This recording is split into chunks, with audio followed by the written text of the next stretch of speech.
Muchas veces queremos sorprendernos, pero en realidad seguimos atrapados en el guión invisible de nuestro fantasma.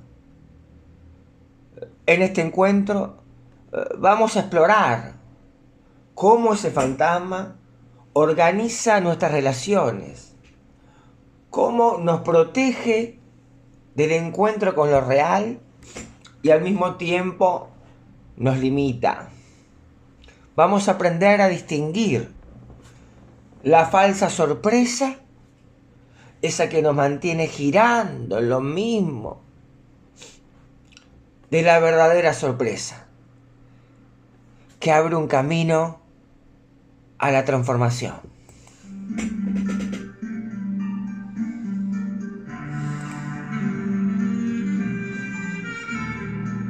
El encuentro de hoy tiene como título Advertencias para atravesar tu fantasma,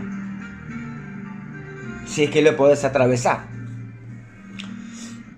La falsa sorpresa y el fantasma como operador de la realidad. Vamos a llamar fantasma a esa presencia intensa e imperiosa del otro que actúa en nosotros y orienta nuestras inclinaciones y elecciones afectivas. Se trata de una terceridad que habita en nuestro interior. Podríamos también denominarlo la escena fantasmal, ya que ese personaje interiorizado del otro, por ejemplo la madre, nunca está solo, sino que ocupa un lugar dentro de un cuadro psíquico en el que se agrupan otros personajes en una situación determinada. Debemos concebir con asombro que una escena fantasmal inconsciente puede ser actuada por nosotros sin saberlo, en el teatro de la vida y en los momentos decisivos de nuestra existencia. Es decir, estamos en un terreno, en un campo, donde prima la hegemonía de un saber no sabido.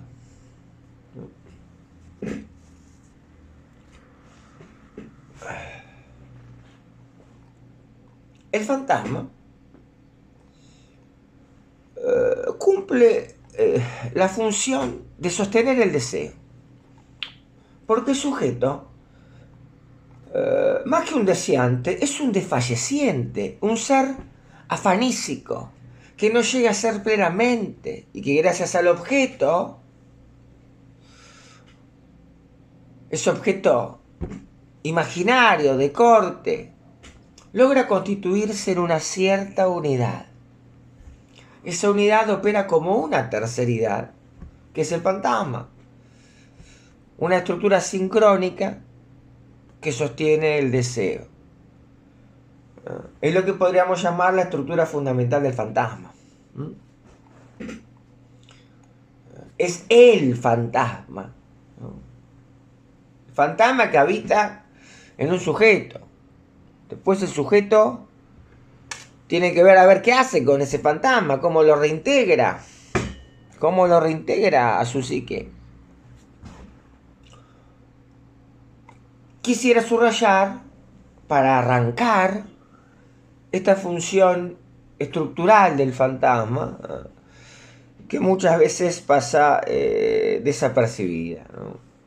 Su labor protectora frente a lo real. Lo vamos a decir así. El fantasma fabrica una realidad con lo real. ¿Qué es lo real? ¿Qué es lo real? Lo real es lo que no para de pasar, lo que no tiene ni fin ni final, un flujo constante sin inicio o fin discernibles. Es un espacio sin medida, es un feed de Instagram, un scrolling constante de YouTube, no tiene ni principio ni final.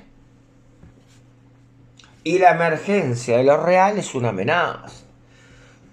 Todos los libros de divulgación científica actuales están hablando de la amenaza de este real que aparece por estos canales, por internet. La emergencia de lo real, en tanto sus inclemencias pueden asaltar la realidad y desestabilizar instituciones.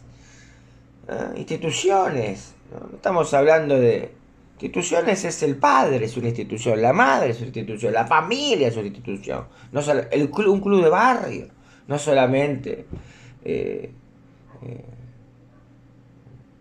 la iglesia, los militares, ¿no?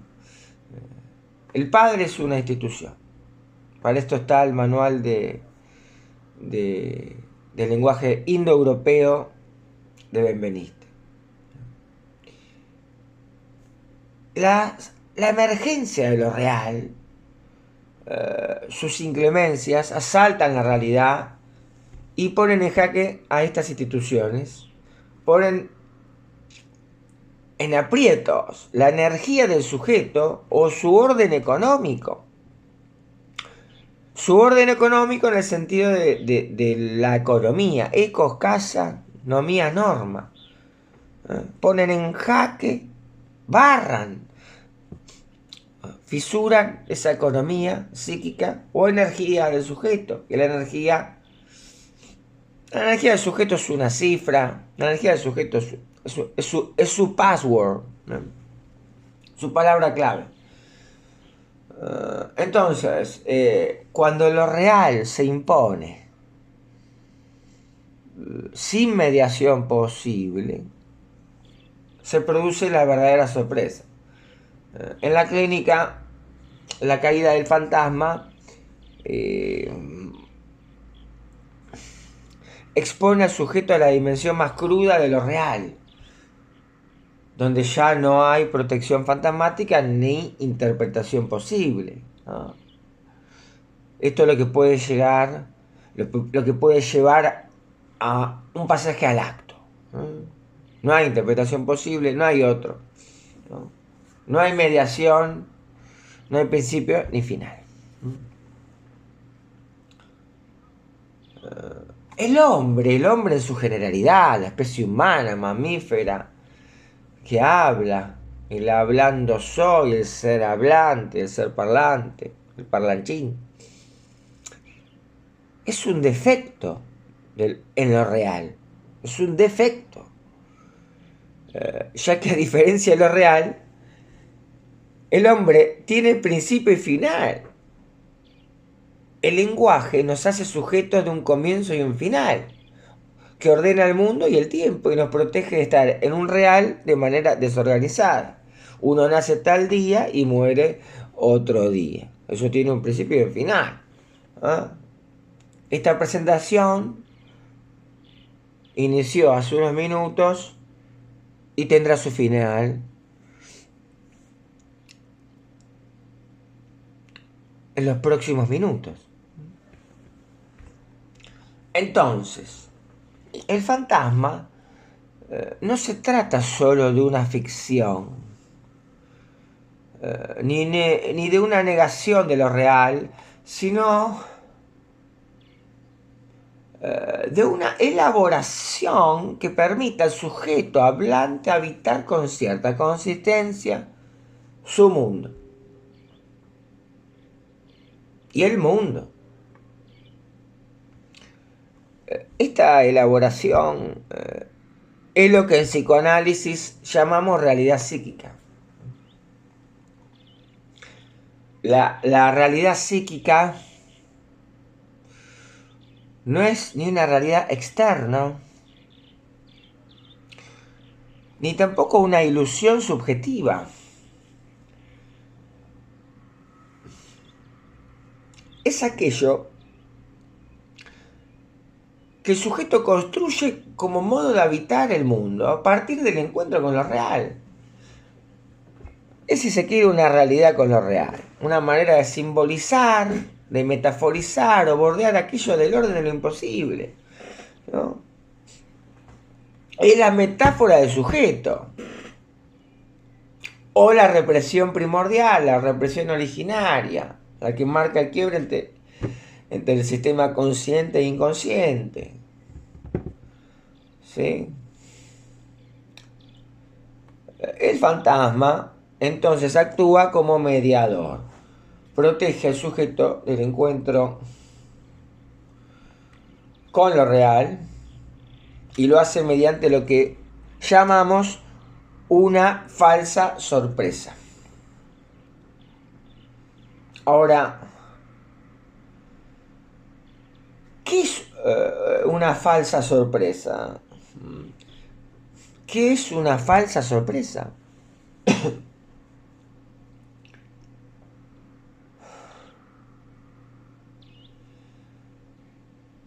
Una falsa sorpresa es un modo de anticipar lo que va a venir. Es un modo de situar una expectativa que neutralice el golpe intempestivo de lo real. Es una respuesta anticipada que se da al sujeto. Y en esa dirección el fantasma articula, estructura, ordena aquello que podría irrumpir como exceso. Y no una defensa en el sentido de la represión o rechazo, de mentira, forclusión parcial, sino como una función estructurante, que podríamos decirlo de este modo: el fantasma localiza la sorpresa por venir, la vuelve tolerable y la encuadra dentro de un guión.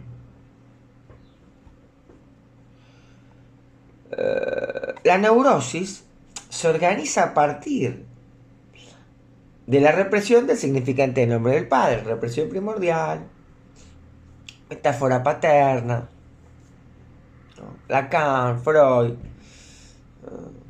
Vamos en ese camino, ¿no? Sin entrar en distinciones, que las hay muchas. Pero podemos convenir, ¿no? Es decir, este significante del padre, significante enigmático, no está forcluido como la psicosis, ¿no? Sino que está reprimido. Y lo reprimido retorna. Lo forcluido retorna en lo real.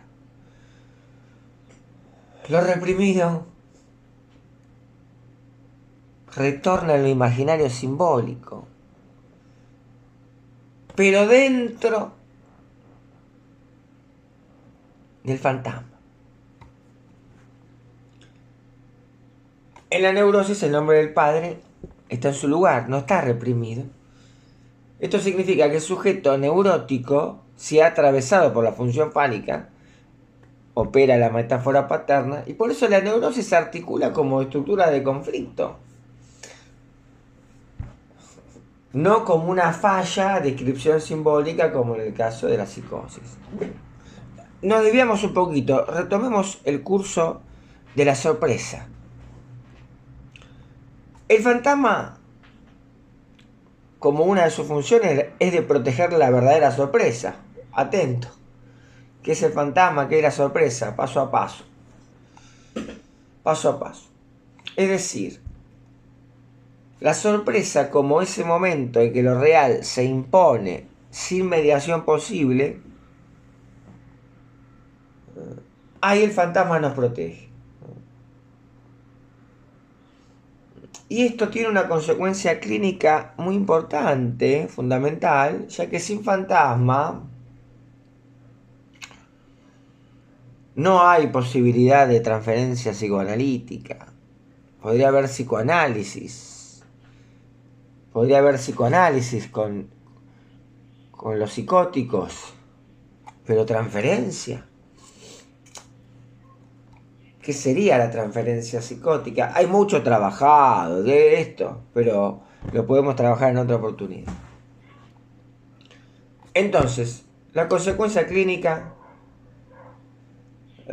es que el fantasma habilita a que haya transferencia analítica y que el paciente transfiera al analista significantes que el analista pueda captar, sintonizar y devolvérselo para reintegrárselo a su aparato psíquico y hacer consciente lo inconsciente. O hacer inconsciente lo real.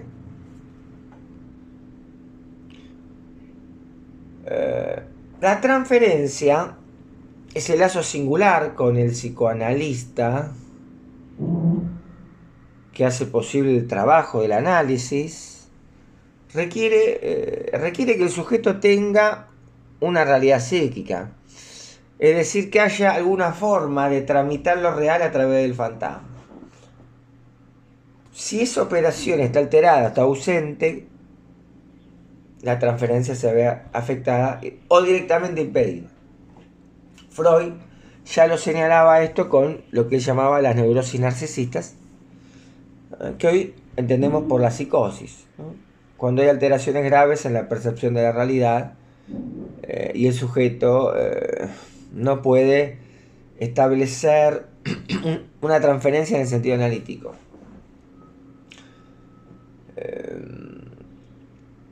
En otras palabras, si no hay algo que produzca esa realidad con lo real, si no hay una escena fantasmal que proteja al sujeto de lo que se presenta como ruido, como algo inasimilable,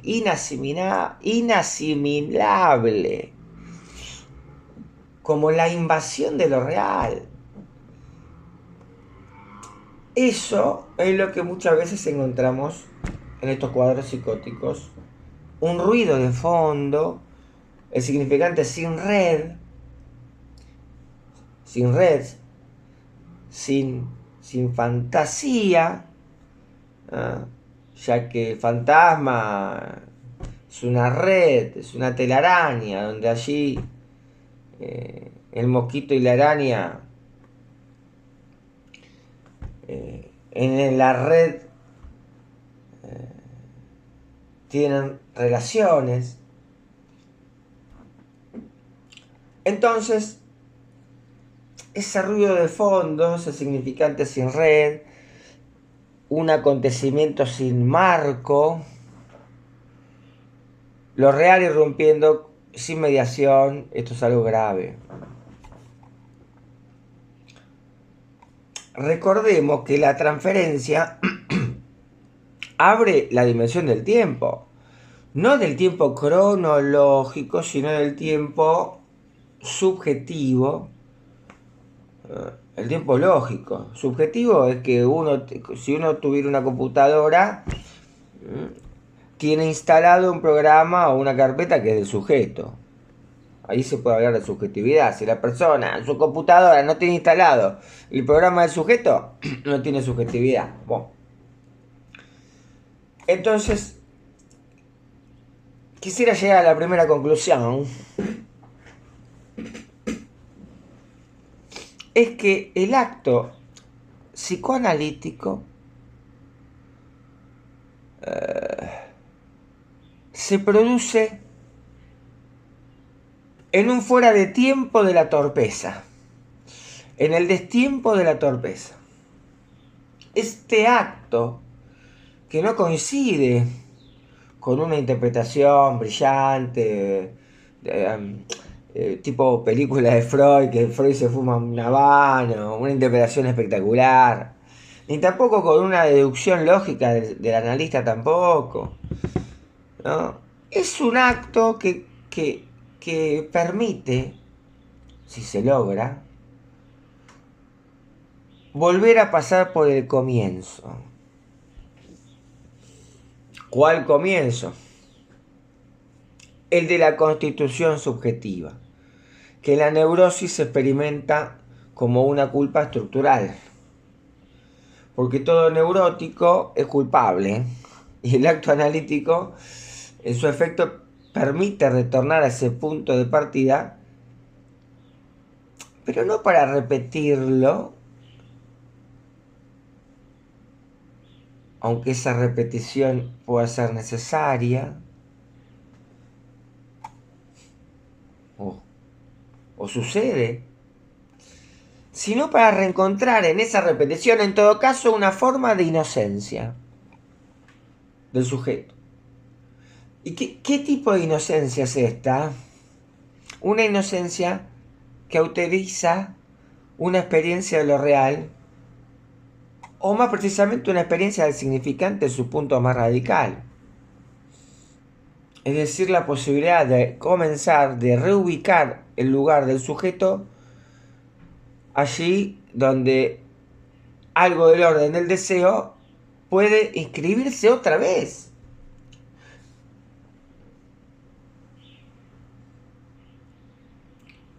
Ese lugar, el del comienzo, el de volver a comenzar, está íntimamente ligado a lo que Freud denominó la represión primordial. Podríamos también decir el significante en la falta del otro para Lacan. Y es en esa relación, en ese punto de estructura, que podemos pensar a sorpresa como una celebración de la represión primaria. La sorpresa es el cumpleaños de la represión primaria, de la represión primordial, ¿sí? La interpretación analítica, en ese sentido, tiene dos dimensiones. Una audible, explícita, y otra inaudita, que no se oye, pero resuena.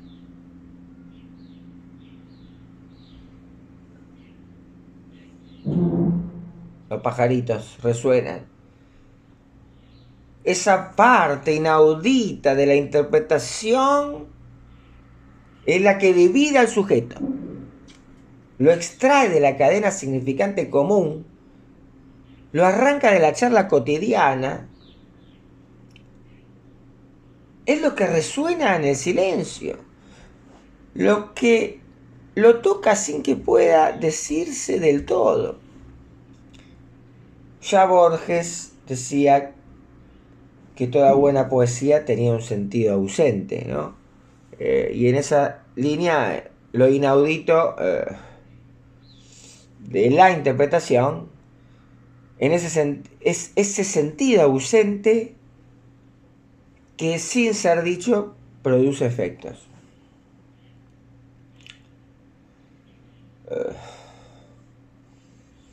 Eso es lo que separa la interpretación analítica de la asociación libre en su forma banal.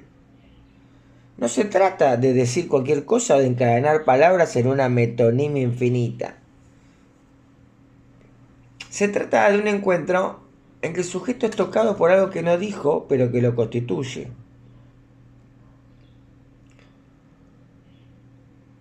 No porque lo haya reprimido, sino porque eso no se podía decir, y sin embargo estaba allí operando como formación del inconsciente, como información del inconsciente, que es la inteligencia artificial inconsciente, la inteligencia inconsciente.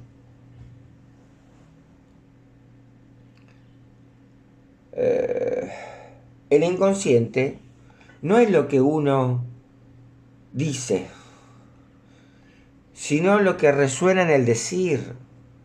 No es la palabra salvadora que uno encuentra al final de la cadena asociativa. Es más bien una convicción. La convicción del inconsciente, decía Freud, es una convicción muda de que hay algo que está operando, insistiendo, que se forma en el silencio mismo del discurso, en los intersticios del discurso. Por eso la sorpresa en análisis interrumpe corta. ¿Dónde corta? ¿Dónde corta? En el lugar donde el sujeto se encuentra con la muerte simbólica, con lo imposible de decir, con el límite de su saber. Ese lugar, que podríamos decir el de la represión primaria, es también el lugar del amor, ya que es la apertura al otro desde una falta constitutiva del mamífero hablante. Precisa del otro para sobrevivir.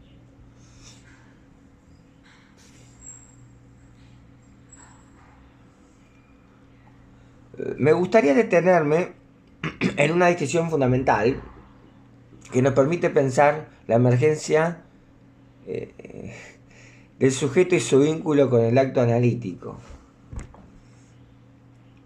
La diferencia entre la primera y la segunda muerte. La primera muerte, podríamos decir,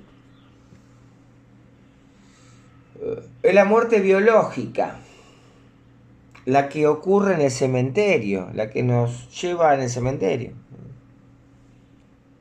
Es la muerte que la vida lleva, en el sentido que la vida está atravesada por la finitud biológica.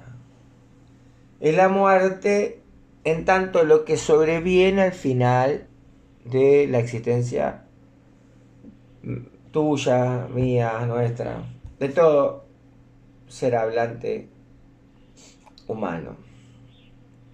En cambio,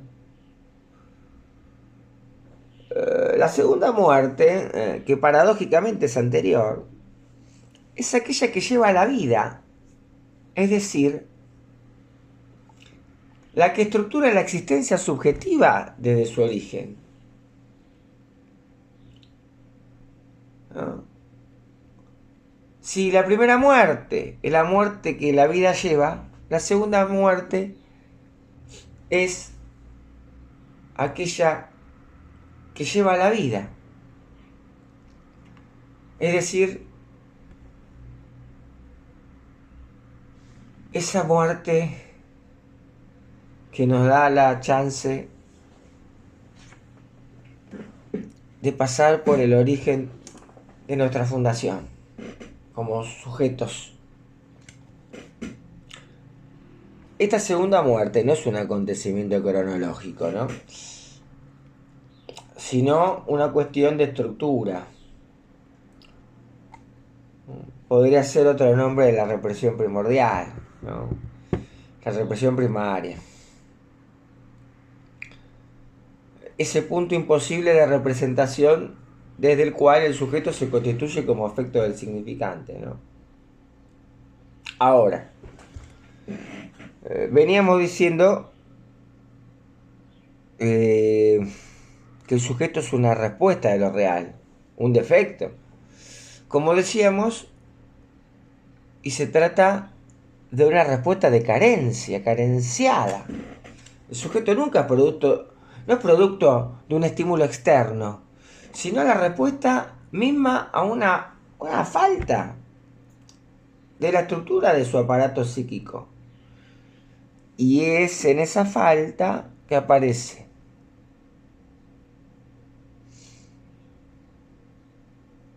En su falta es donde aparece. Su aparición es su separación. Su ser parido como sujeto dividido. Separe, ¿no? Y también del parir, viene del parir esto, ¿no?, usando las palabras.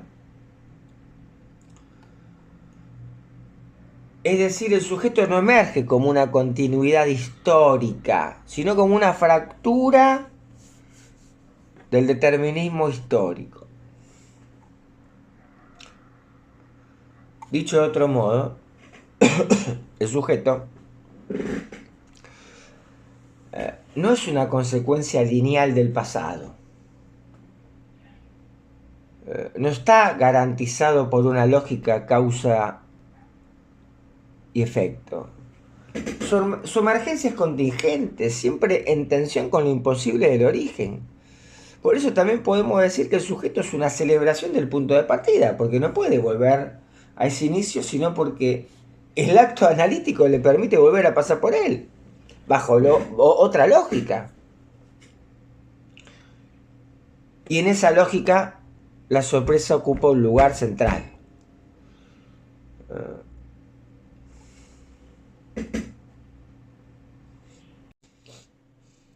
La sorpresa ocupa un lugar central, a diferencia del amor, que puede representarse, al menos después de haber ocurrido. La sorpresa no tiene representación previa, no puede anticiparse. Si se representa es porque ya ha pasado. Toda representación de una sorpresa es una representación post-evento, un intento de darle forma a lo que en su momento de irrupción no tenía forma posible. Por eso decimos que la sorpresa es una conmemoración de la represión primaria. Es el eco de un acontecimiento originario imposible de representar, pero que deja marca. En esa marca se escribe el sujeto y con él la posibilidad de un nuevo comienzo. El acto analítico, en ese sentido, no es una acción planificada, maquínica calculada, sino una torpeza, algo que interrumpe, que corta, que introduce algo nuevo. Es un destiempo que vuelve a tener el presente de asombro, que hace lugar al surgimiento del sujeto no como continuidad, sino como ruptura. Entonces decíamos que la sorpresa, como el inconsciente, como Dios, no tiene representación. No hay representación directa de Dios, ni del inconsciente, sino apenas de sus formaciones. Tampoco hay representación de la sorpresa en el momento en que ocurre. Lo mismo podríamos decir del deseo. El deseo como el deseo es el deseo del otro. En relación a que el inconsciente está estructurado como un lenguaje. Y que en ambos casos se trata de estructuras que escapan a una representación plena.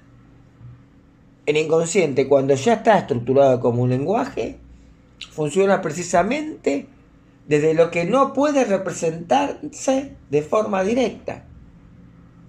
El inconsciente, cuando ya está estructurado como un lenguaje, funciona desde lo que no puede representarse de forma directa.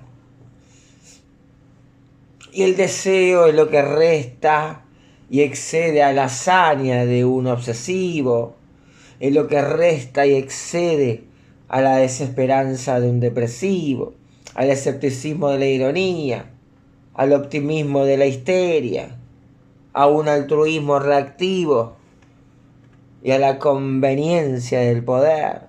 Es decir, formas de la demanda del otro. Todas esas formas que hacen al humano, que no son ni más ni menos que las formas en que el humano se ampara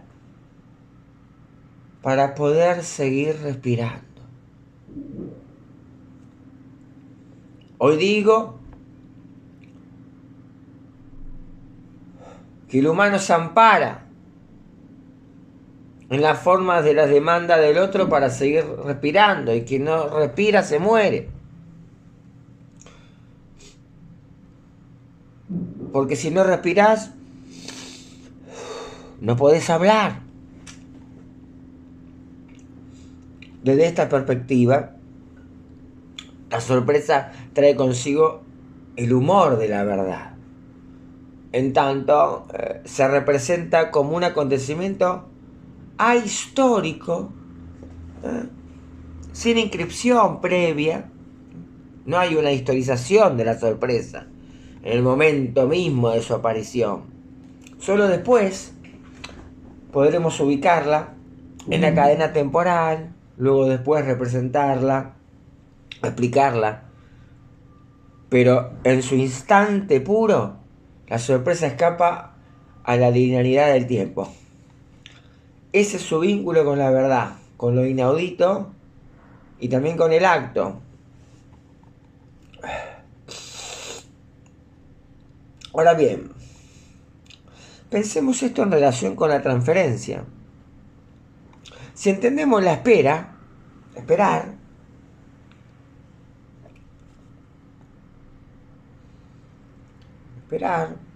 se me ocurra algo, lo que se espera de palabra en palabra. Esperar, no saber qué se va a decir, no sé qué voy a decir ahora, algo preparé, obvio. Igual. Si entendemos a la espera como una forma de lazo transferencial, social, sexual, entonces la sorpresa es lo que suspende la espera. La sorpresa es lo que suspende la espera. Es lo que suspende la espera, ya que lo inesperado irrumpe, corta el circuito de anticipación que organiza esos lazos. Por eso podemos decir que la sorpresa suspende la transferencia y el lazo libidinal, ¿no? Y eso es precisamente lo que se señala cuando se afirma que el acto analítico va más allá de la transferencia. Porque el acto analítico, como un destello de verdad, como un acontecimiento de estructura, no se sostiene en el lazo, sino que lo corta, produce una ruptura, una caída, una torsión subjetiva es lo que tiene que suceder, ¿no?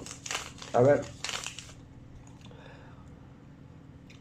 El asombro, como decían los griegos, era la condición de posibilidad de la filosofía. Del mismo modo, podríamos decir que la sorpresa es condición de posibilidad de cierto saber en análisis, pero no cualquier saber, sino aquel que toca el límite con lo decible. La torsión subjetiva podría ser representado bajo esta forma. Una banda de Möbius. Ahí. Una torsión subjetiva. Un giro.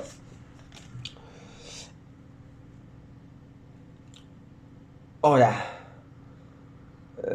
no toda sorpresa es un acto analítico. Hay sorpresas que ocurren en análisis por efecto de una interpretación, por un efecto de giro de discurso, por asociación imprevista, pero que no constituyen todavía un acto. El acto analítico exige una torsión estructural, un pasaje, una transformación subjetiva.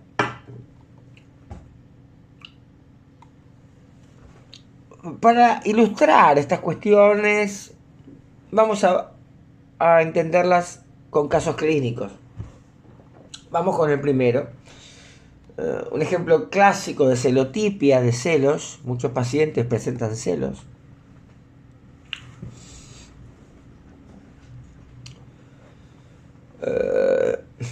Pensemos que hay una paciente que sabe que su marido la engaña. Tiene evidencias, indicios, señales. Sin embargo, no quiere saber. El juego se despliega, revisa celular, busca claves, interroga contactos. Es una manera de acercarse a la verdad sin querer llegar del todo. Ahí tenemos lo que podríamos llamar una falsa sorpresa, una pseudo investigación, que, si bien gira en torno a la verdad, está sostenida por el fantasma. Y recordemos que para Freud el psicoanálisis es un procedimiento de investigación, una sorpresa. Bien, aquí tenemos la falsa sorpresa. Entonces el saber se escenifica, pero no se quiere atravesar el umbral que separa la evidencia de la verdad como acontecimiento. La paciente avanza, se detiene, se retrae y así mantiene viva una escena que no busca resolución sino reafirmación del fantasma. La verdadera sorpresa, en cambio, no está guiada por el fantasma, sino que lo desarma. Es un corte que deja sin palabras, sin red, y que inaugura una posibilidad de poder volver a comenzar, desde otro lugar. Entonces, ella sabe que su pareja lo engaña, tiene indicios, tiene rastros, reúne evidencias, revisa celulares, busca claves, interpreta mensajes, consulta historial. Y uno, desde el lugar de una persona normal, hasta de psicólogo, podría pensar, pero esta mujer ya tiene pruebas suficientes, ¿por qué sigue diciendo que no está segura? Sin embargo, y esto es lo clínicamente interesante, es que su insistencia en la no conclusión, su insistencia en la no conclusión, no es ingenua, sino que es estructural de su fantasía.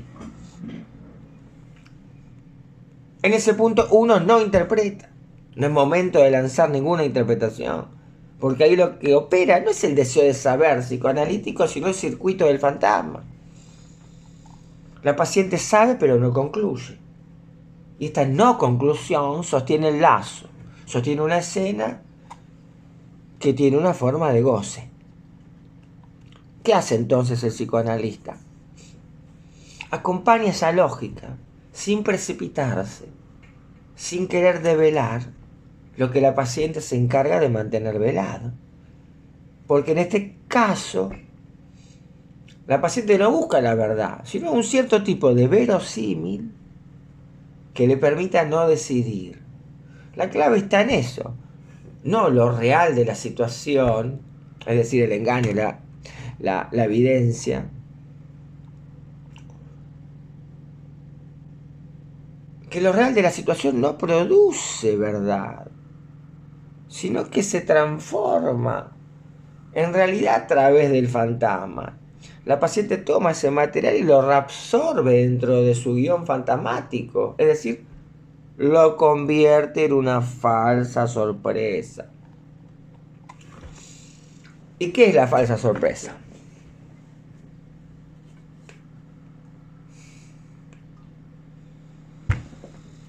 Es una escena montada por el fantasma que simula una irrupción de verdad, pero que en realidad permite sostener el circuito sin interrumpirlo.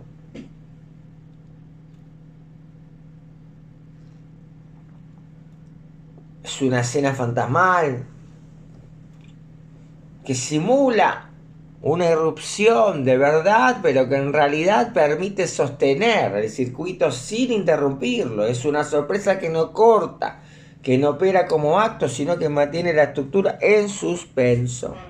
Por eso lo que está sustraído ahí no es la verdad del otro, sino el sujeto mismo. El sujeto no aparece como tal, porque no concluye, no se decide, no se hace causa. En lugar de asumir su división subjetiva frente al deseo, busca un real concluyente en las pruebas. Pero el real no concluye, el real es sin principio ni final. Y eso que no concluye es justamente el lugar donde debería aparecer el sujeto.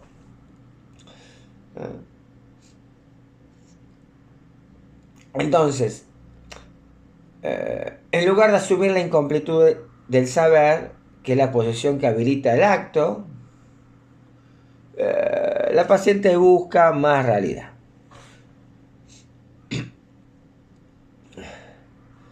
Pero cada fragmento de realidad no hace sino alimentar el guión fantasmático. Es como si buscara en lo real una garantía que solo puede venir de su acto como sujeto hablante. Y para evitar ese acto prosigue la acumulación de pruebas, busca una falsa sorpresa, ¿no?, que sustituya la verdad por un verosímil tranquilizador. Así el fantasma produce una realidad verosímil que ocupa el lugar de la verdad y que permite no concluir, no decidir, no asumir. Esa es la estrategia protectora del fantasma. articular una falsa sorpresa que permite sostener la escena sin atravesar.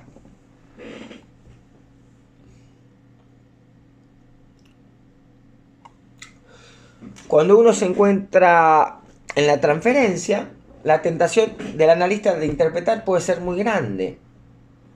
Sin embargo, muchas veces no conviene interpretar demasiado pronto. En determinados momentos clínicos, hacerlo es literalmente perjudicial. El paciente se va. Porque lo que está en juego no es tanto la verdad del sujeto como posibilidad de sostenerse en su ficción. No es lo que está en juego la verdad del sujeto en ese momento, sino la posibilidad de estar sostenida en la ficción. Y esa ficción tiene el nombre técnico de fantasma.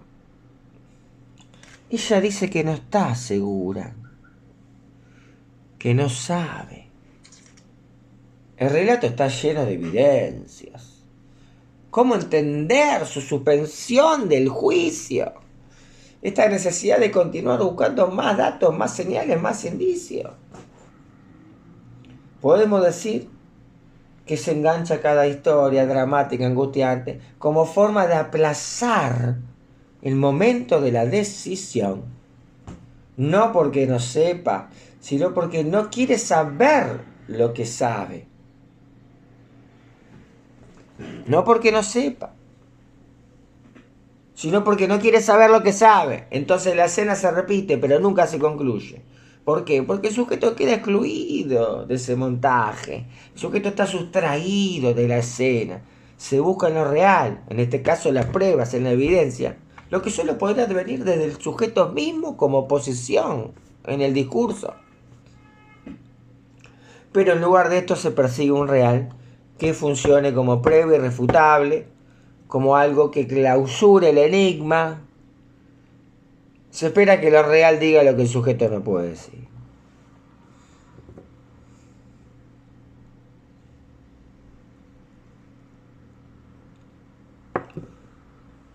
Lo interesante es cómo el fantasma arma la realidad. Cómo transforma eso que irrumpe desde lo real en una historia, en un sentido, en una escena. Lo real se hace realidad a través del fantasma. Pero lo que está en juego ahí no es la verdad, sino un verosímil. Una falsa sorpresa que permite seguir sin decidir en la vida. Porque decidir sería atravesar el fantasma. Decidir sería aceptar una pérdida, y en cambio se busca una y otra vez una sorpresa que confirme, sin clausurar, una duda que en realidad no quiere terminar.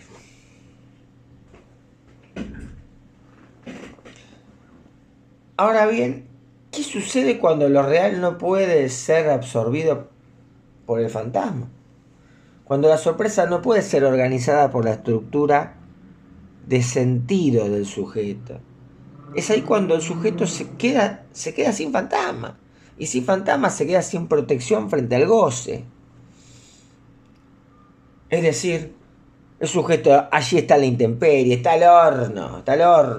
La intemperie, hay sol, te cocinás. Y al horno te cocinás también. Pones algo en el horno, se funde todo. Elementos químicos se funden. Te confundís con los demás. Perdiste. Esto es lo que pasa en nuestro segundo caso que vamos a presentar. Paciente varón, casi 30 años. En él ya no hay más dudas. Ya no hay escena, no hay relato, no hay amigo, no hay analista, no hay demanda, no hay amor. Hay un lazo caído de la transferencia, caído del amor. Y concibe un plan, sin hablarlo con nadie. No pregunta, no se pregunta, actúa. Va a buscar a su novia, la sorprende con su amante en la costanera, lleva una cadena y los ataca brutalmente. La escena es de una violencia sin resto, no hay protección fantasmática, ya no hay interpretación posible. El sujeto está despojado de su escena, no tiene super yo, se ha convertido él en un objeto lanzado, precipitado, que pasa al acto. Y entonces despierta del sueño, pero no es un sueño noni que está dormido el tipo. No, es el sueño que el fantasma en la vigilia sostiene y despierta en la comisaría. Ahí en ese momento nos enfrentamos con la dimensión más cruda de lo real en la clínica. Es decir, cuando el fantasma cae, el sujeto queda expuesto, sin bordes, sin escena, sin amarre simbólico. Lo que antes protegía, esa rumia constante, esa búsqueda de sentido, ya no está. Lo que adviene es un acto sin mediación, es decir, sin comienzo ni final, lo real. Por eso el fantasma no es una ilusión que convenga despejar rápidamente. Es muchas veces la única barrera que protege al sujeto del desgarramiento que supone enfrentarse a lo real sin mediación alguna. Entonces, el fantasma cumple la función de proteger al sujeto del encuentro con lo real.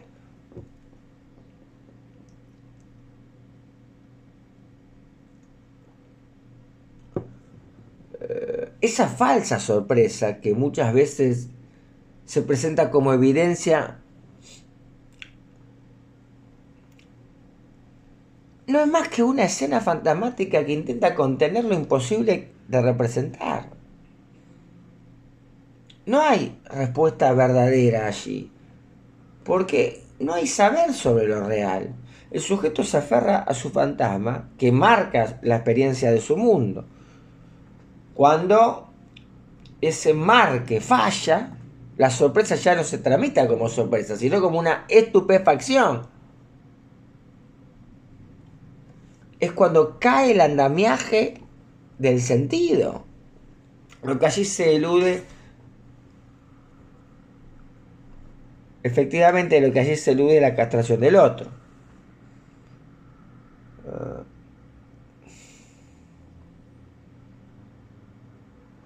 El sujeto intenta entonces forzar la evidencia, buscar la verdad por fuera de lo simbólico.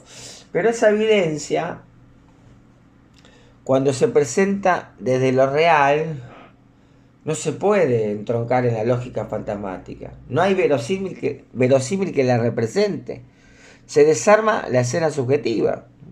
Es una caída del fantasma. Y en esa dimensión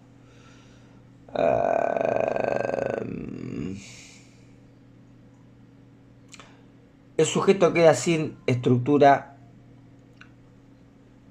fantasmática a disposición. Ya no puede organizar su experiencia ni protegerse mediante las coordenadas que antes le ofrecían cierta consistencia, ¿no? Se desploma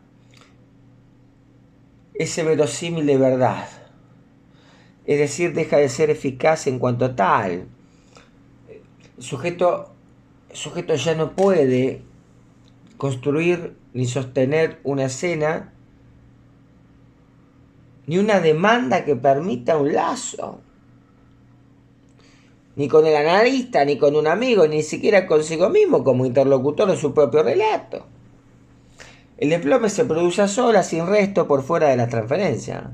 No hay palabra, no hay demanda, solo queda un empuje a la acción, y es allí donde el sujeto, sin mediación, concibe este plan que se ejecuta sin dilación, una precipitación al acto. El paciente sabía que la novia estaba saliendo con otro chico, y lo intuía. Este paciente fue como una máquina sin escena. Fue una máquina sin escena. Es decir, concibe un plan rápidamente, viaja al lugar donde supone que está su pareja con un amante, los encuentra, los sorprende y con una cadena los ataca. Lo hace sin preguntas, sin contemplaciones. El plan se activa como si él fuera un objeto lanzado, sin mediación simbólica. ¿no? Es decir, ese acto no es un acting out, no hay una escena ofrecida a otro para que se pueda leer, sino que es un pasaje al acto puro, real, sin retorno. Despierta de un sueño, es decir, vuelve a la dimensión simbólica en una comisaría, ¿no? Pero ya es tarde, ¿no? El sujeto se ha comportado como una máquina expulsada del lazo, sin ley, sin marco, sin relato.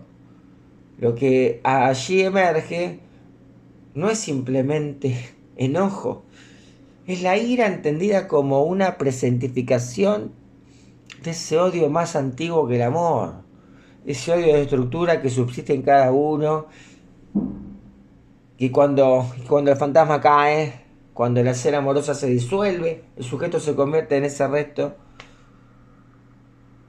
en resto de esa misma escena. No es solamente, este tipo no es solamente alguien derrotado, abatido, sino que es un resto ruinoso, alguien arrojado al mundo sin borde, sin ley, sin otro, en la intemperie total. Lo que allí aparece, lo que sí ahí aparece como violencia sádica, no es ni más ni menos que el intento desesperado de destruir la escena que lo expulsó.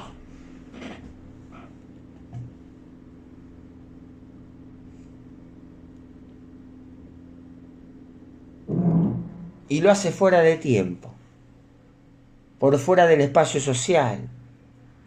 Todos se sorprenden. Pero si él no era violento, no parecía capaz de algo así. Claro, justamente porque regulaba la violencia dentro de un fantasma. Y el pasaje al acto ocurre cuando ya no hay regulación posible de este fantasma.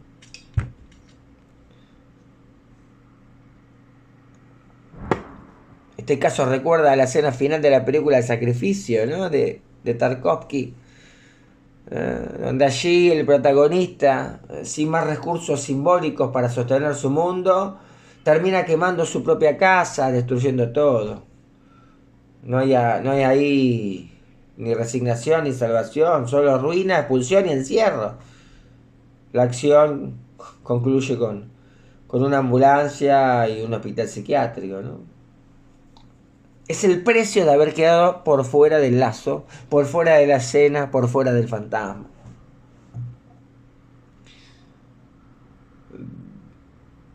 Ahora vamos a pasar a nuestro tercer caso de hoy.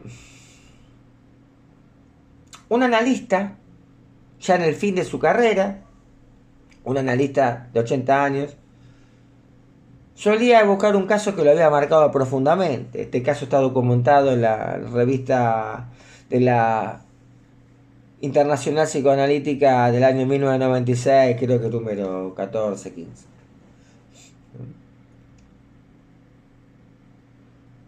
Un analista solía evocar un caso que lo había tocado. Había ocurrido hace más de 50 años, cuando recién arrancaba, ¿no? Cuando era joven y apenas llevaba pocos años de práctica. Una paciente muy joven, sin un lugar en el mundo, lo había consultado. Él recordaba con claridad y con mucha precisión la impresión de desamparo que transmitía esta chica. El tratamiento duró apenas unos meses. Un día la paciente se arrojó desde un piso altísimo, se defenestró, se suicidó, dejó una carta. En ella, con una cortesía formal y una sobriedad inesperada, escribió al analista que lamentaba mucho que no hubieran tenido tiempo. Le había escrito una carta a su psicoanalista, que hacía poco que habían arrancado, que lamentaba que no hubieran tenido tiempo. Y esta frase, no tuvimos tiempo, lo acompañó desde entonces como un eco que nunca terminó de extinguirse. En aquel momento, él no sabía nada de la historia familiar de esta paciente.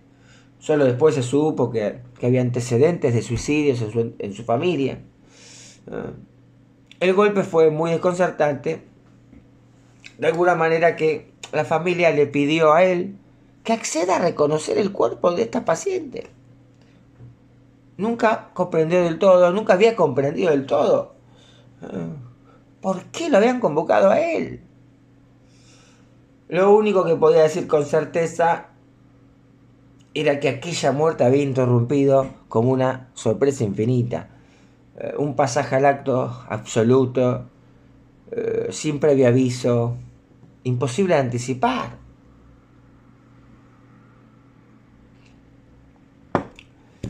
Esa joven desalojada del amor había quedado fuera del tiempo, sin la posibilidad de que se instituyera un espacio de transferencia donde volver a empezar.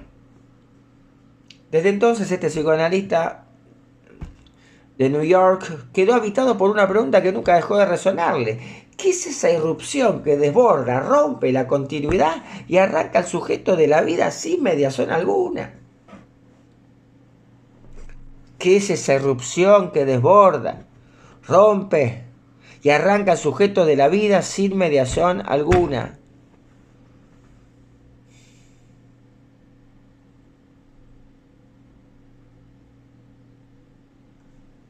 No se trata de saber si el tratamiento hubiera sido exitoso, si ella se habría salvado o no. Eso no lo sabremos. Lo que quiero subrayar es esto que le quedó a este analista. No hubo tiempo.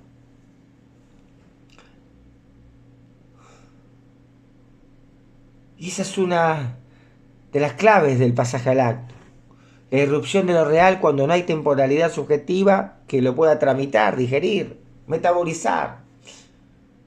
Su pasaje al acto revelaba algo anterior, estructural, fundacional.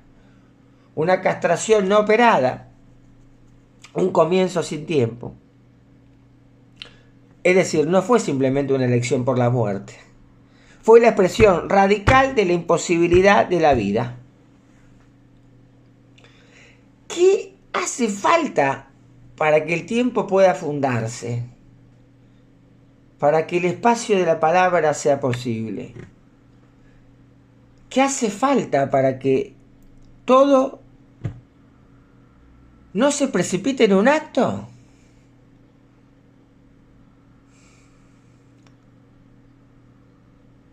¿Qué hace falta para que el tiempo pueda fundarse? Había pensado para terminar este encuentro que era necesario volver un poco a la clínica. Si no, la diferencia entre pasaje al acto y la posibilidad de un acto analítico quedaba un poco en el aire y sin cuerpo. Podríamos ubicar el pasaje al acto como una falsa sorpresa y el acto analítico como una sorpresa.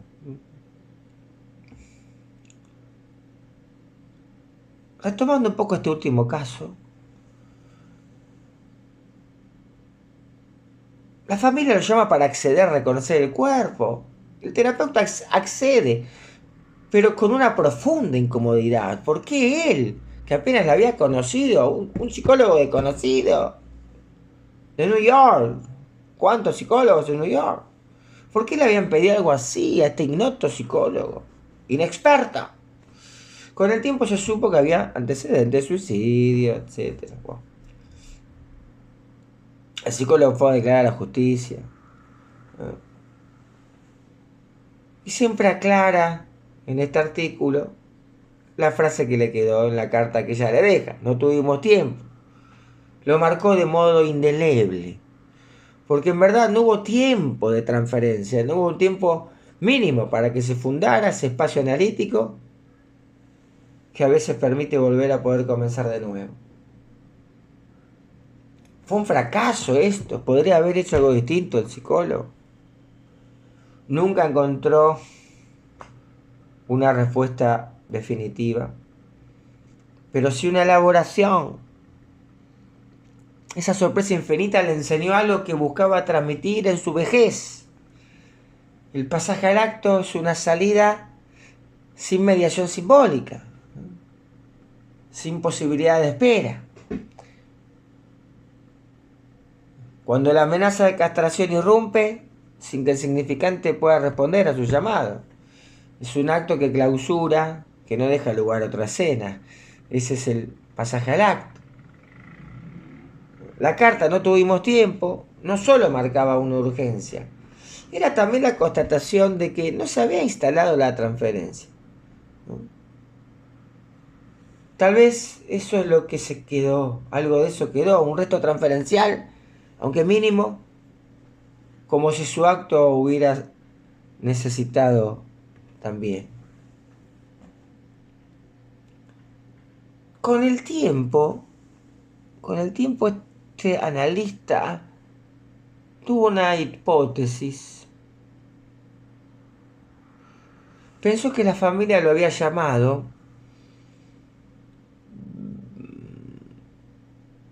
porque él sí podía ser capaz de sorprenderse.